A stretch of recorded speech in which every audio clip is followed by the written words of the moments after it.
So I just realised that I just recorded my whole intro and my microphone was nowhere near me. It was off to the side, but it is what it is. I guess that's what happens in the morning. Anyway, today what we're talking about is the things that I wish I knew before getting into PVM. Like at the beginning of when I started PVM, the things that I wish I knew that I know now that will be helpful for most other people too. These might be useful for people who are getting into PVM, people that are already in PVM and maybe don't know everything just yet. Like I don't know everything just yet, of course, still. I'm not saying I do, but things that should be helpful for quite a lot of people. So hopefully you do find some use out of this video. If you do, leave a like, subscribe to the channel if you are new. Not wasting much time in the intro today. Finally, before we do get started though, I do actually have a music channel. If you like the music that is in the videos, all the videos that I make, the music that I use is owned by myself. I had it commissioned out to people to make it for the channel, and also I am letting people use it in their videos, and whether you just want to listen to it as well, absolutely free. There's a link in the description. Go and check out the music channel. Do subscribe there too if you enjoy it. There will be more music coming out as quick as I possibly can, but otherwise, let's get into this video.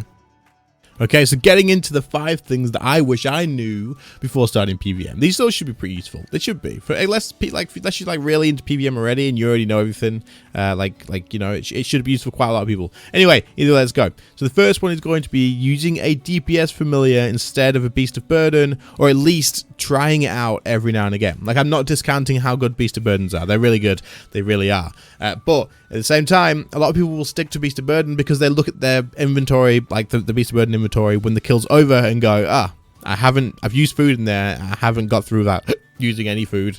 Well, that was a hiccup. We'll leave that one in. But we haven't got through without using any food in our yak, so I need to still stay on a yak. Until I cannot touch my yak whatsoever, then I'm going to have to just, like, stick on the yak, right? No, this is wrong. Use a DPS Familiar. Even if you're using half of your yak or most of your yak, just try it every now and again. Just try it every now and again, because you are going to be improving at the boss either way, right? And at some point that DPS Familiar is going to take you to a different point of the actual like kill speed and stuff, where you're not going to need the Beast of Burden anymore. The reason being is, think of Karapak. Let's just use Karapak in the example. Normal mode Karapak, probably the best bet to do this with as well, seeing as hard mode's a little bit different. But as long as you understand the mechanics of Karapak, you can still use a yak there and go through quite a lot of food, right? Because you're just eating through all the damage and whatnot. But if you use a DPS Familiar, not only is it going to force you to learn to use your defensives a little bit better, like Devotion and Debilitate here and there, but it's also going to do a lot more damage than you normally would.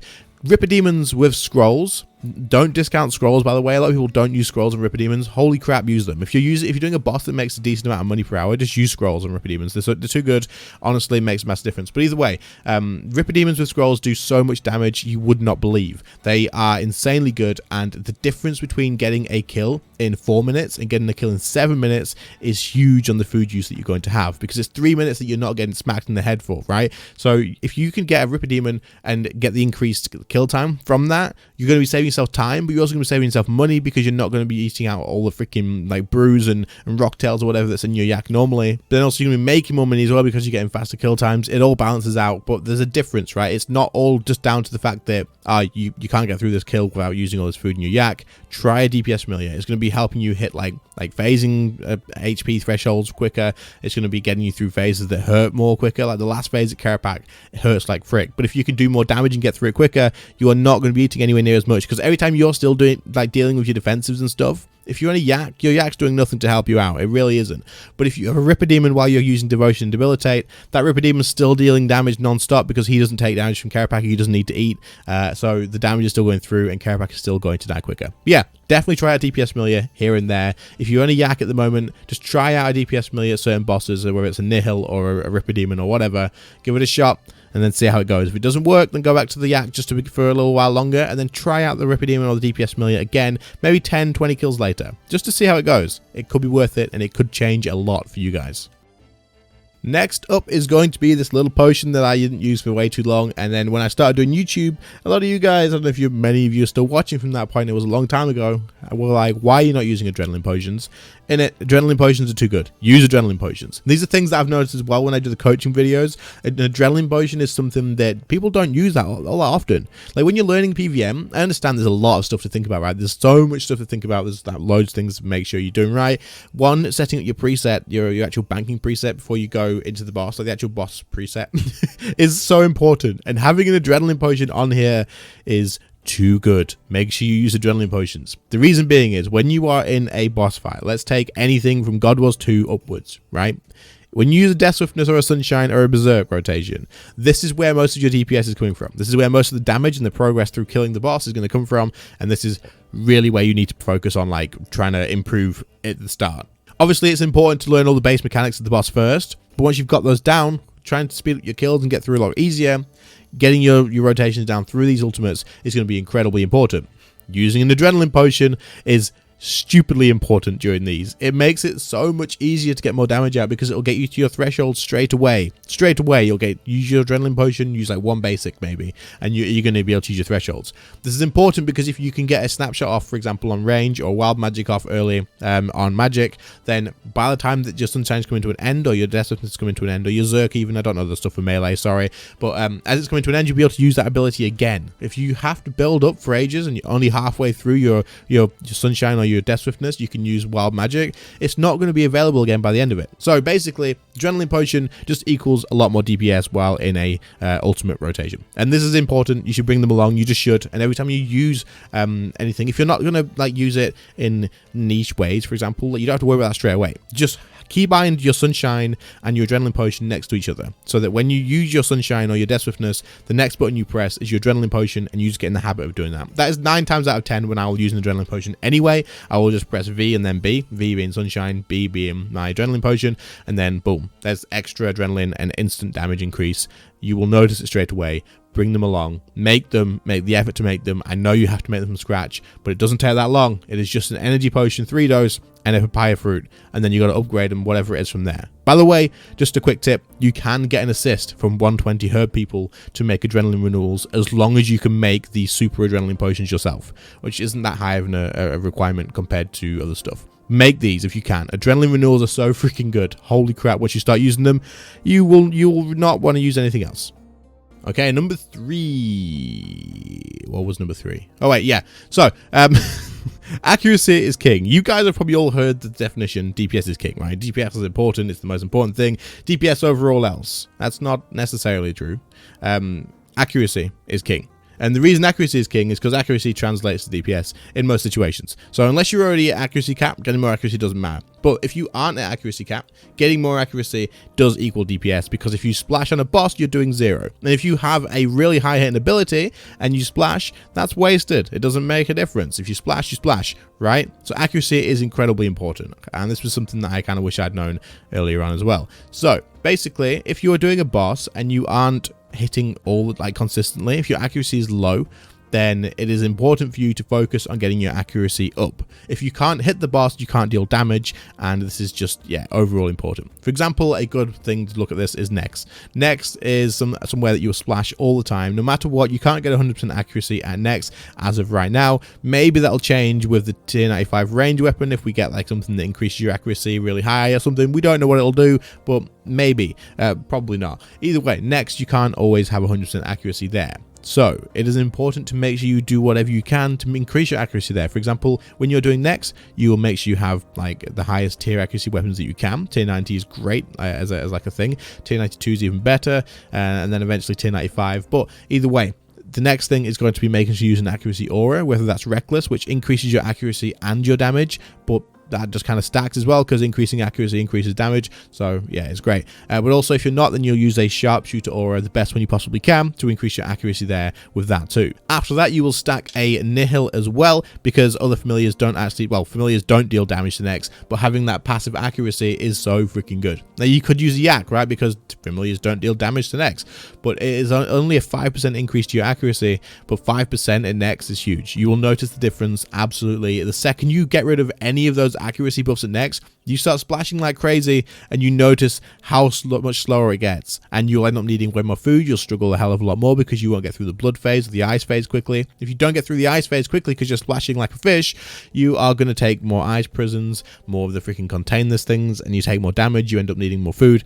It's this big like circle of thing. But knowing that accuracy is really important is a big deal. So whenever a new boss comes out, for example, I don't use the Reaver's Ring straight away anymore. The Reaver's Ring lowers your accuracy and increases your crit chance. But I'll just use the Challenger's Ring to begin with until I get a feel of how the accuracy is, or until I know that it's better to use the Reaver's Ring. The reason being like that, I say, is it's just better, more convenient for yourself to get your accuracy and make sure your accuracy is good, because splashing is just bad. So overall, it's important to not forget about how accuracy works. You want to make sure you are getting your accuracy as high as possible in all bosses. Some bosses have really low like defense, so the fact that you won't splash. You can, like Arc Glacier, you can use an SGB without the ingenuity of the humans, and SGB will still hit if you're on magic, for example. So you can still do that, but yeah, some bosses you definitely need to know to increase your accuracy there. It's just too good information not to actually know about.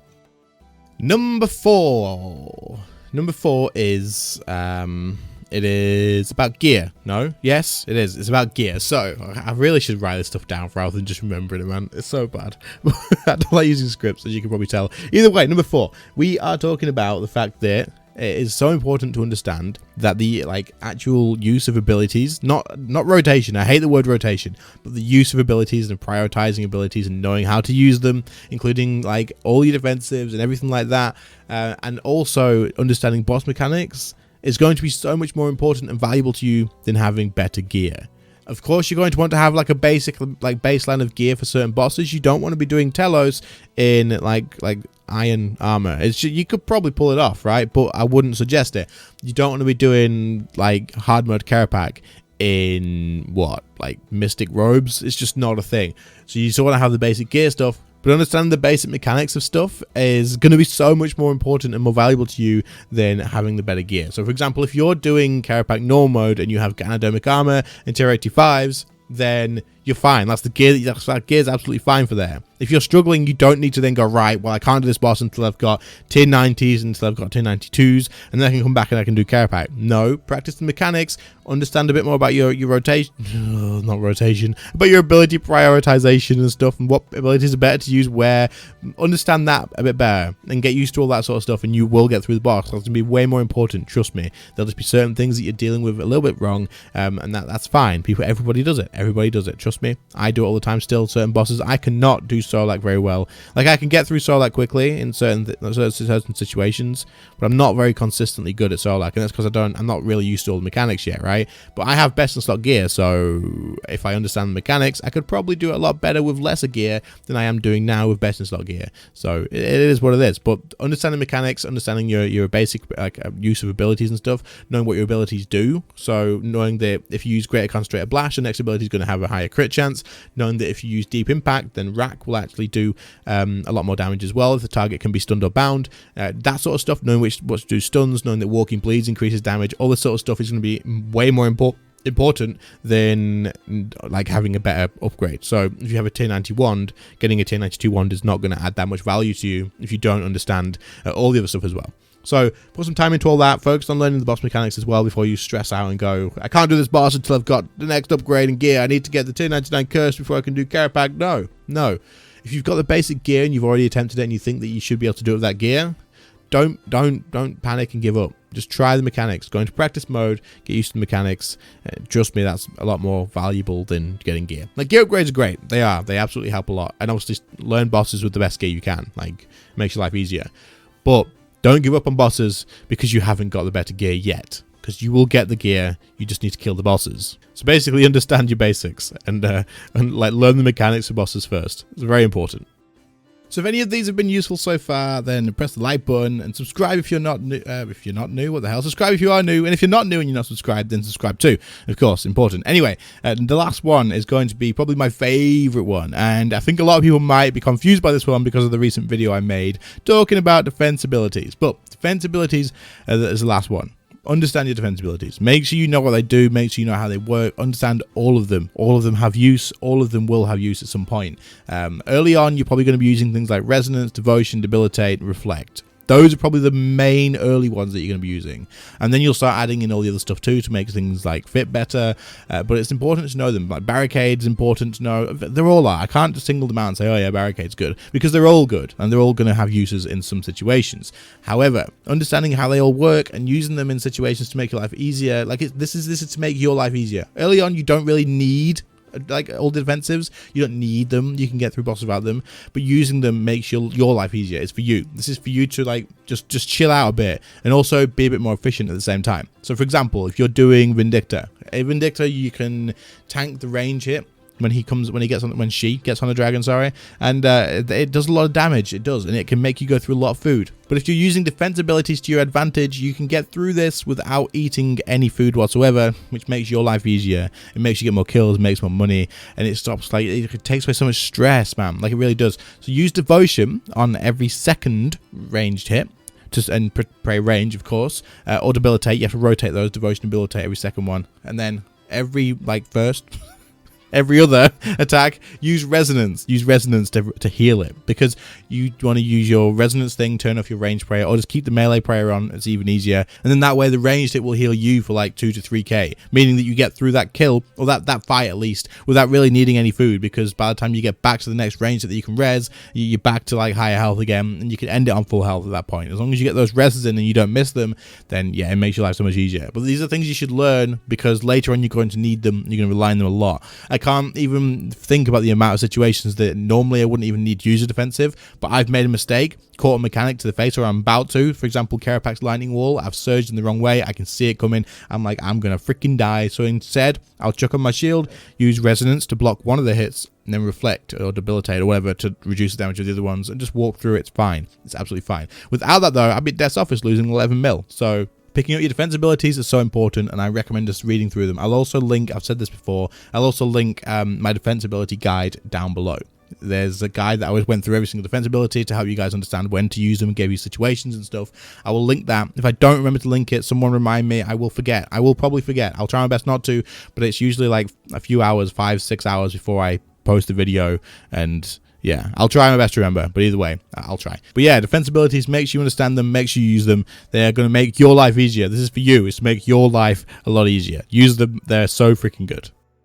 Anyway, that's going to bring us to the end of this. That was only 5 things, and it's quite a long video. I really struggle with making short videos, let's be honest. But I hope you guys enjoy all the same. I know a lot of you guys prefer this sort of thing for me anyway, but it's what it is. I'm not going to waste too much time on the outro, so otherwise, check out the music channel like I mentioned before. There's a link in the description if you're interested in like the music behind these videos. Thank you to the channel members that support the channel that bit extra each and every month. Your names will be on screen, of course. If anyone else is interested in joining up with the channel members, you do actually get some perks, like you get your name on screen and a thank from me every video, but also you do get a role in Discord, and you get early access to videos. So this video has been up quite a while before you guys see it now publicly, and they get to see that like straight away. There's a link to that straight away. You can be first commenter every single time. It's great. Anyway, thank you all so much for watching. I really do appreciate it, and I will see you all in the next one. See you later, guys.